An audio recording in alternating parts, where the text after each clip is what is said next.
Tyson টাইসনের আজকে খাওয়া হয়ে গেল, রাতে ডিনার হয়ে গেল। এইবার টাইসনকে কৃমি ওষুধ খাওয়ানো হবে। কৃমি ওষুধটা খাওয়ানো হয়ে গেছে, আবার কালকে দুটো রয়েছে, সেটা খাওয়ানো হবে সকালে।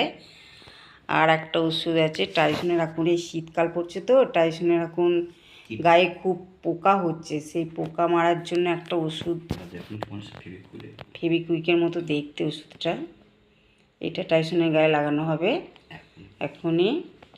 এই যে টাইসন দাঁড়িয়ে রয়েছে, এখন গা চুলকোচ্ছে প্রচণ্ড পরিমাণে, গাগুলো কুটকুট করছে। এখন এই ওষুধটা দেওয়ার পর টাইসনকে এখন 7 দিন চান করানো যাবে না, মানে ওষুধটা কাজ করবে না। সেই জন্য